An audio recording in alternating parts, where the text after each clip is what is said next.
पढ़ेंगे छठी कक्षा के 5वां अध्याय भूगोल की पुस्तक पृथ्वी के प्रमुख परिमंडल। क्या पढ़ेंगे हम लोग? पृथ्वी के प्रमुख परिमंडल।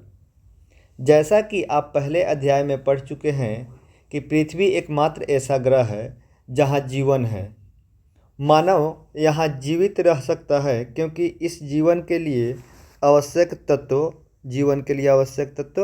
भूमि, जल, हवा पृथ्वी पर मौजूद है। पृथ्वी की सतह ऐसी है जिसमें पर्यावरण के 3 प्रमुख घटक आपस में मिलते हैं। पर्यावरण के 3 प्रमुख घटक आपस में मिलते हैं तथा एक दूसरे को प्रभावित करते हैं। पृथ्वी का ठोस भाग जिस पर हम रहते हैं उसे भूमंडल कहते हैं। जिस ठोस मंडल पे हम लोग रहते हैं उसको क्या कहते हैं? भूमंडल। गैस की परतें जो पृथ्वी के चारों ओर घेरे रहती है उसे वायुमंडल कहते हैं, जहां ऑक्सीजन, नाइट्रोजन, कार्बन डाइऑक्साइड तथा दूसरी गैस पाई जाती है।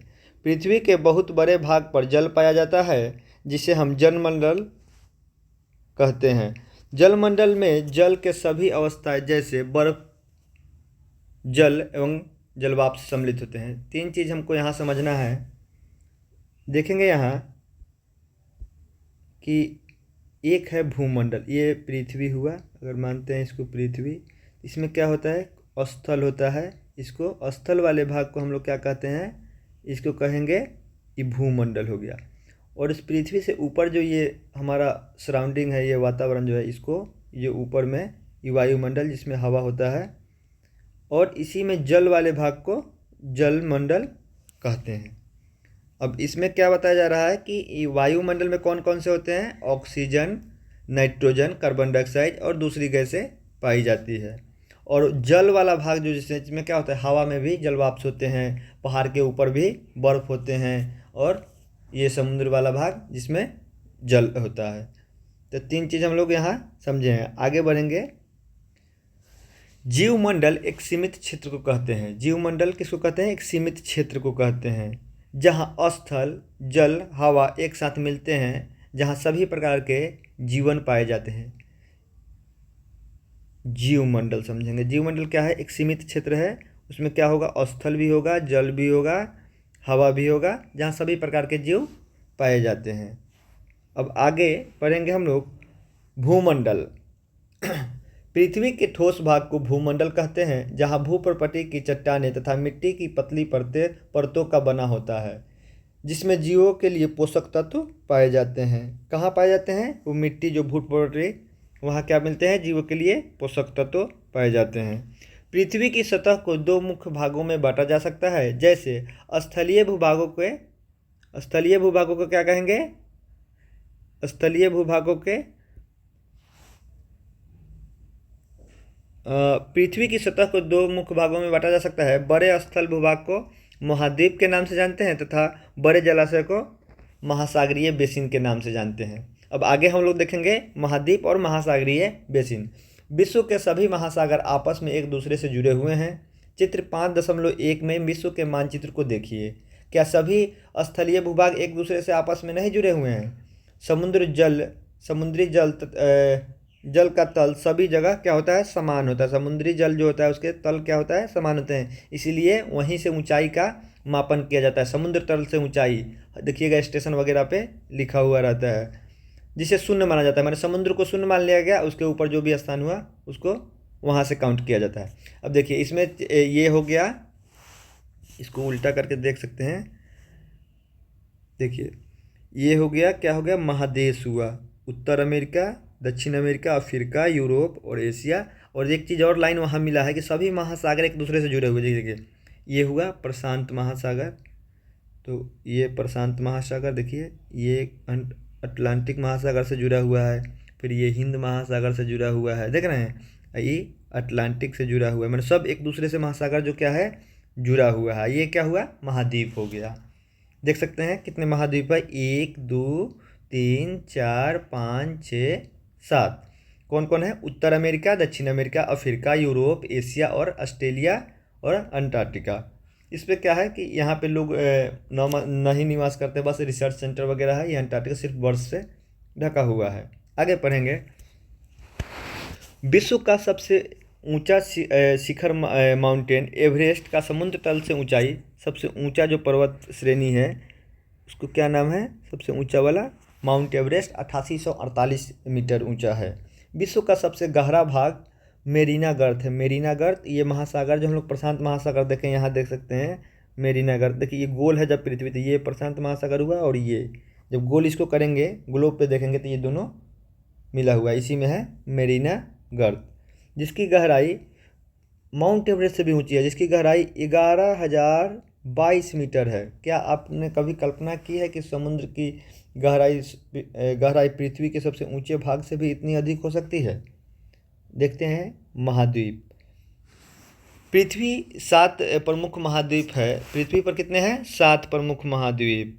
ये विस्तृत जल संधियों द्वारा एक दूसरे को अलग करते हैं। ये महाद्वीप एशिया, यूरोप, अफ्रीका, उत्तर अमेरिका तथा दक्षिण अमेरिका और ऑस्ट्रेलिया तथा अंटार्कटिका है।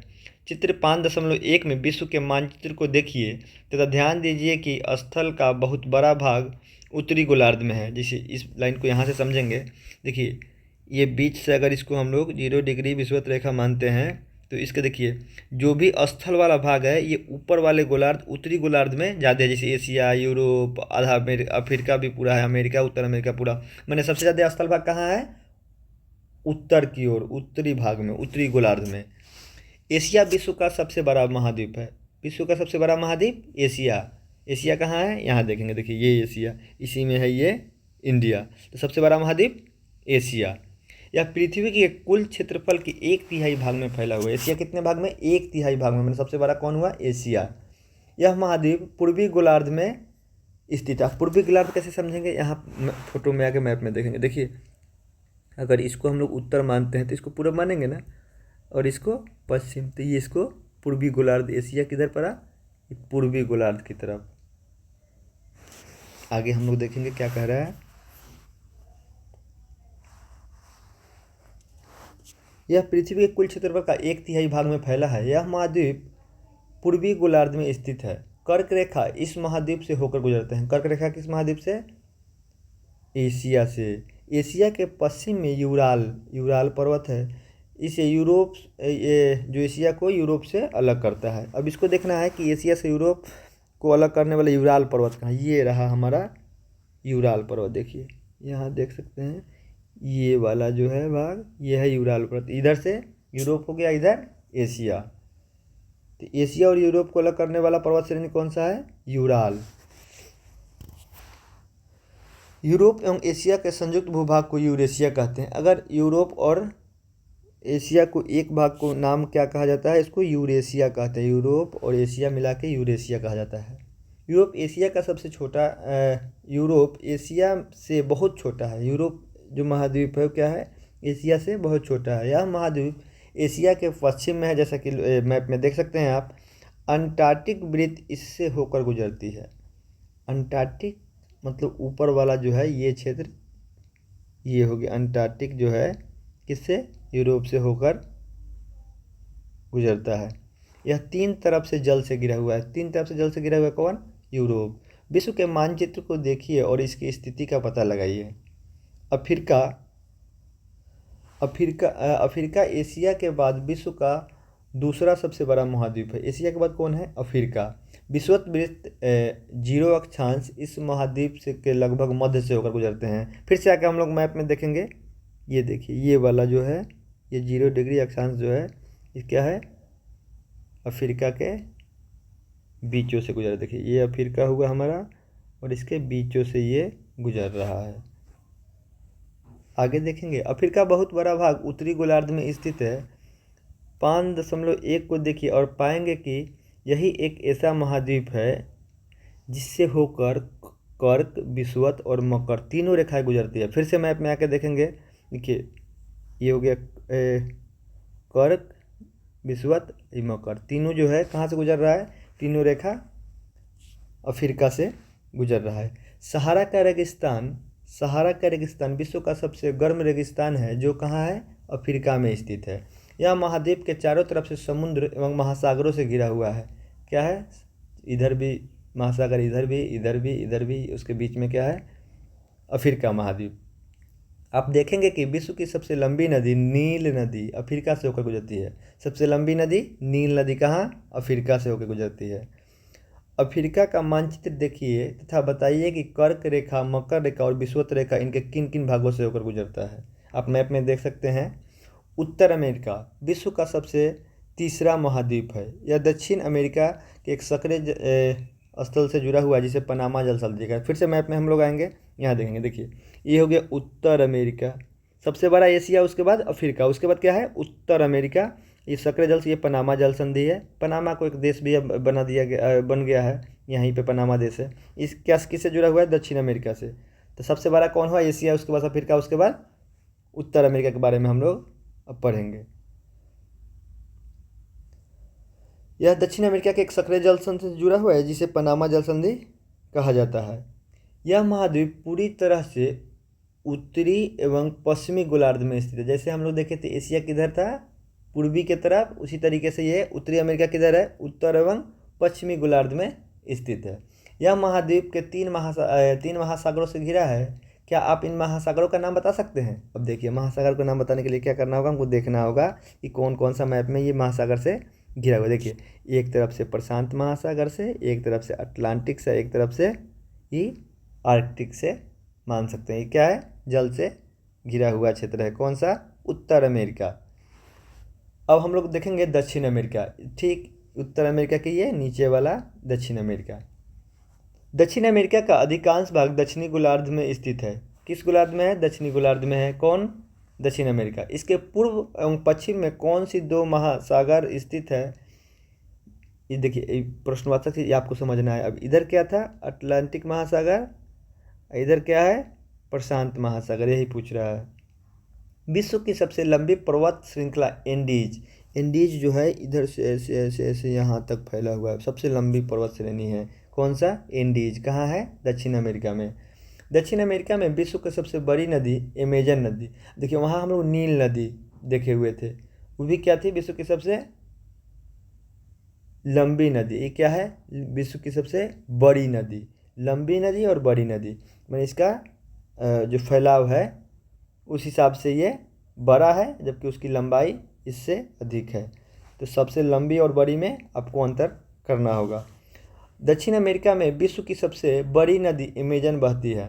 अब हम लोग देखेंगे ऑस्ट्रेलिया। ऑस्ट्रेलिया विश्व का सबसे छोटा महाद्वीप है। सबसे छोटा महाद्वीप ऑस्ट्रेलिया है, जो कि पूरी तरीके से दक्षिणी गोलार्ध में है। हम लोग देख सकते हैं ऑस्ट्रेलिया कहाँ है इस मैप में। देखिए ऑस्ट्रेलिया यहाँ देखिए पूरी तरीके से ये कहाँ है? दक्षिणी गोलार्ध में ऑस्ट्रेलिया।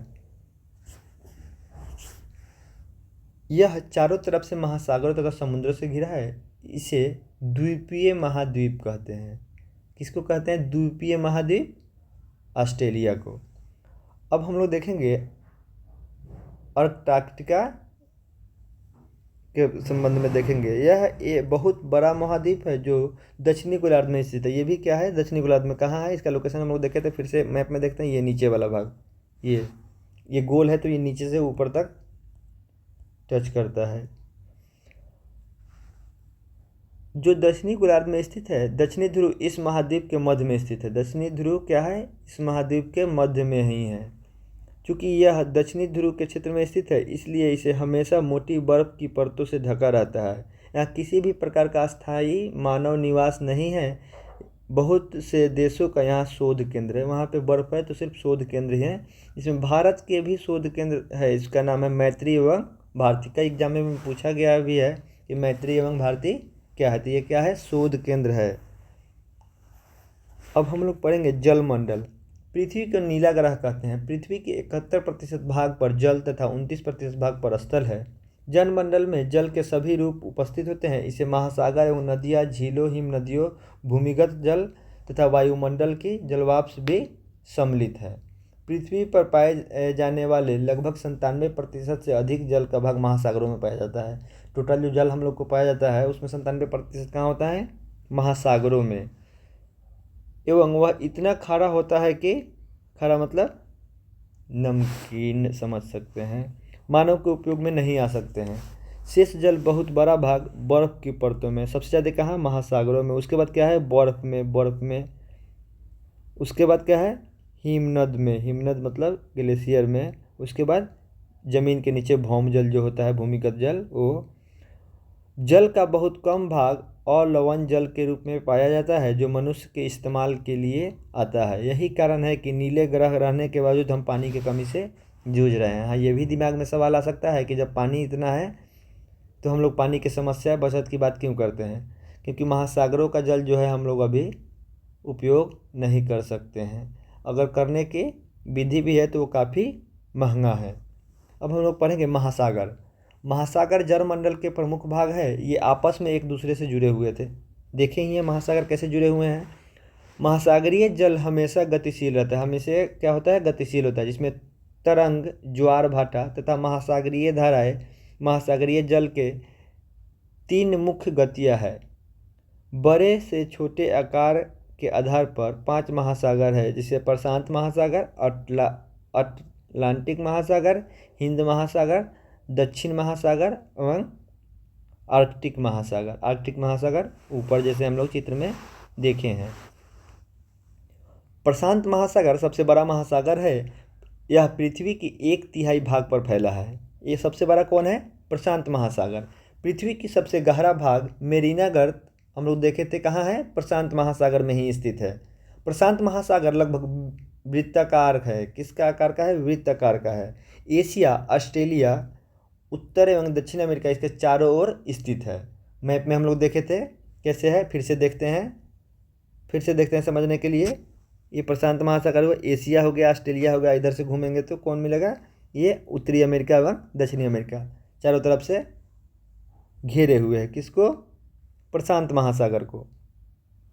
एशिया, ऑस्ट्रेलिया, उत्तर अमेरिका इसके चारों ओर में स्थित है।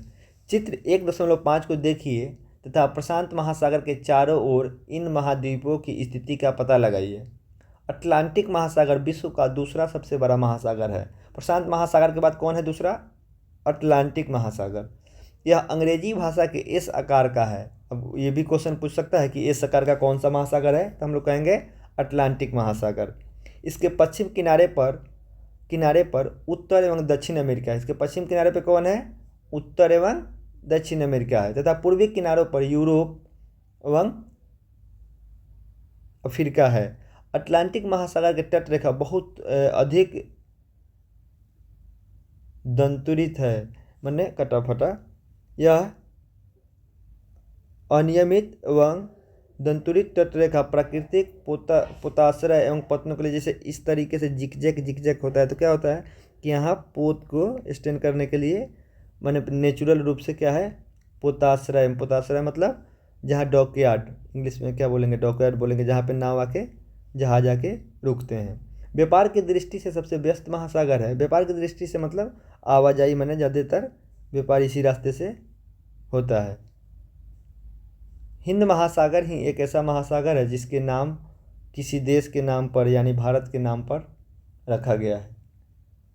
यह महासागर लगभग त्रिभुजाकार है। इसके उत्तर में एशिया और पश्चिम में अफ्रीका तथा पूर्व में ऑस्ट्रेलिया स्थित है।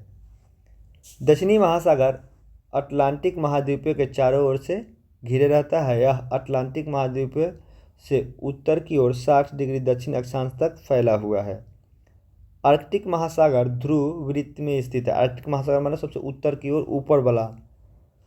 यह उत्तरी ध्रुव के चारों ओर फैला है। यह प्रशांत महासागर के छिछले जल वाले क्षेत्र के सक्रिय भाग से जुड़ा है, जिसे बेरिंग जल संधि के नाम से जानते हैं, और उत्तर अमेरिका के तटों तथा यूरेशिया से घिरा है। अब इसको फोटो में हम लोग देखेंगे आर्कटिक महासागर को यहाँ, तब समझ पाएंगे। देखिए ये आर्कटिक महासागर हुआ और ये प्रशांत महासागर का सक्रिय जल से घिरा हुआ ये वाला क्षेत्र है, जिसे बेरिंग जल संधि कहते। ये वाला क्षेत्र है, इस किससे जुड़ा हुआ है? प्रशांत महासागर से। यही लाइन वहाँ लिखा गया था।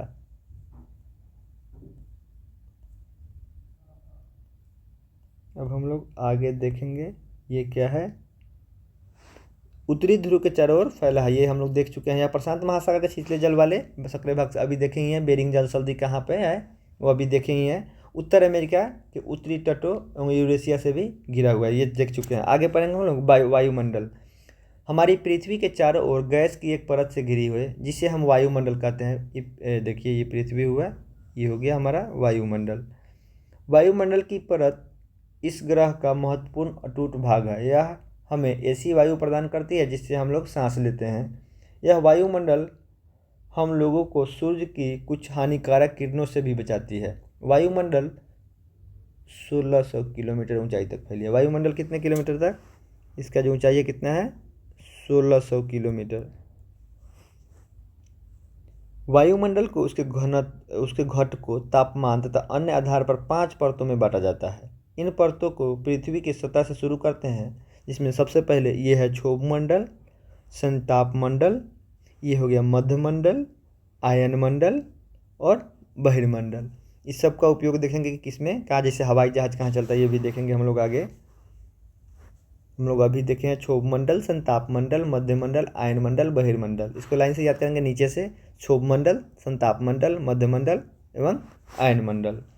वायुमंडल मुख्यतः ऑक्सीजन एवं नाइट्रोजन का बना होता है। किसका? ऑक्सीजन एवं नाइट्रोजन का, जो कि साफ तथा शुष्क हवा का 99% भाग है। साफ एवं शुष्क हवा का 99% भाग है। आयतन के अनुसार नाइट्रोजन 78%, ऑक्सीजन 21% और दूसरी गैस जैसे कार्बन डाइऑक्साइड, आर्गन इत्यादि मात्र 1% है। ऑक्सीजन सांस लेने के लिए आवश्यक है, जबकि नाइट्रोजन प्राणियों की वृद्धि के लिए आवश्यक है। नाइट्रोजन किसके? प्राणियों की वृद्धि के लिए आवश्यक है। कार्बन डाइऑक्साइड यद्यपि बहुत कम मात्रा में है, लेकिन पृथ्वी द्वारा छोड़ी गई ऊष्मा को अवशोषित, अब देखिए पृथ्वी द्वारा छोड़ी गई जो ऊष्मा है उसको कौन अवशोषित करता है? Carbon dioxide.